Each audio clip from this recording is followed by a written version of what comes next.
This video is brought to you by John Robson Guitar Tuition. If you enjoy the content, please consider supporting the channel by enrolling on a course, purchasing some guitar lessons or a t-shirt, or you can join my Patreon. Now, on with the show. Hello chaps, welcome once again to John Robson Guitar Tuition. As always, I do hope you're well.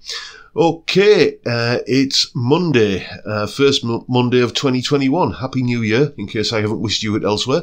But being a Monday, we're looking at the solo, and what have I got for you today then? Well, on one of the live streams just before Christmas, I put out a request for, give me some suggestions for solos to look at and artists to feature, and one name that sprung up, one band that were suggested by a few people was Saxon, which really does kind of bring back some happy memories for me. My local watering hole back in the 80s when I was a student had a fantastic jukebox, and on there was 747 Strangers in the Night from Saxon's Wheels of Steel album, which I think came out in 1980.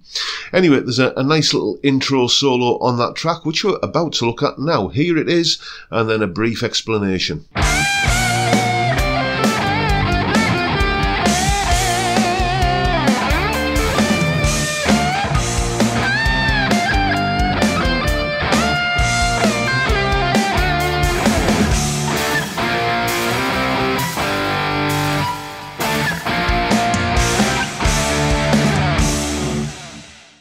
Okay, let's take a quick look at what we got going on here. Beginning as always with the track that we're playing over. There's not a lot going on in terms of the chord sequence. It's basically just a bunch of power chords, really. There's a D power chord, D5, a B flat power chord, B flat 5, C power chord or C5, and a G power chord or G5. And whilst the D5 power chord, which is the sort of central tonality of what's going on here, there it is, whilst that is neither major nor minor, if you factor in the F note from the B flat power chord, then that adds up to an overall tonality of D minor. And D minor pentatonic is pretty much the scale that's used throughout this solo, and that's really all there is to it. The only thing I would really add to that is that you can tell that Paul Quinn, I think it was, who played this solo in the Saxon, because there was Graham Oliver and Paul Quinn. I think this was one of Paul Quinn's. You can tell he's got a strong blues background, because there's a lot of this little kind of bending the minor third slightly towards the major third going on in the solo. So I'll tell you what, let's just quickly run through the solo at a slowed down pace. Or can we quickly run through it at a slowed down pace? You know what I mean. Anyway, the most important thing to that might trip you up right at the beginning of the solo is when you hear the count in on the jam track, 1, 2, 3, 4, don't then come in on beat 1. You come in on beat 2. So it's 1, 2, 3, 4, 1, 2, like that. Okay, so you come in on beat 2. And the solo, kind of played in a nice leisurely fashion, goes like this.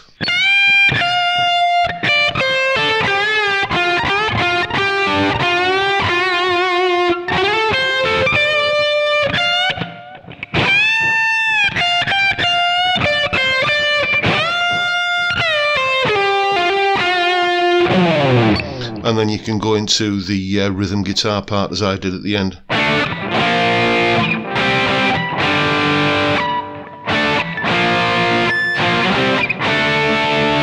Like that. Just watch out for that 3 semitone bend when we come into it there towards the end of the solo. But that's basically it, and you can see that essentially we're coming out of the top part of position 1 of D minor pentatonic.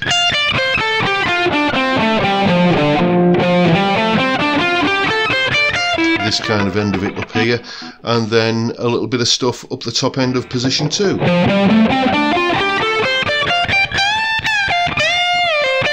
All that kind of area around there. Like that. And that is about as much as I've got to say about this rather classic little early 80s, what do you call it, new wave of British heavy metal guitar solo. Loads of cool licks in it, so check them out and try it out for yourself, and above all, have fun with it. And incidentally, if you're wondering, the guitar tone I was getting there was courtesy of this preset in Guitar Rig, and I was of course using my fantastic, my sublime, my utterly delicious, go out and buy one, Scott Guitars John Robson signature model. If you're in the market for a really proper boutique high-end guitar at a price that might surprise you, then check out the link to Scott's Guitars down in the description. Anyway, back to business. There is of course a full tab in both Guitar Pro and PDF formats, along with the clip that you saw of me there demonstrating and explaining the solo and the jam track to play along with. Where is all of this, I hear you ask? Of course it's up on my Patreon page, you know that. There's the address, link is in the description. And that's pretty much all I've got for you today, folks. Hope you found the video useful, enjoyable, inspiring, and all the rest of it. And if you have, please hit the subscribe button and the notification bell if you haven't already done so. And why not give me a like while you're at it? A massive, massive thank you to everybody who's supporting me on Patreon or in any other way. All the links are in the description. It is truly, truly appreciated. And thank you if you're thinking about doing it. Thank you in advance. Again, much appreciated. But for now, I'll bid you all a good day and say thank you so much for watching. Thank you for your time. Look after yourselves, folks. Stay well, stay safe, and above all, stay sane. Bye for now.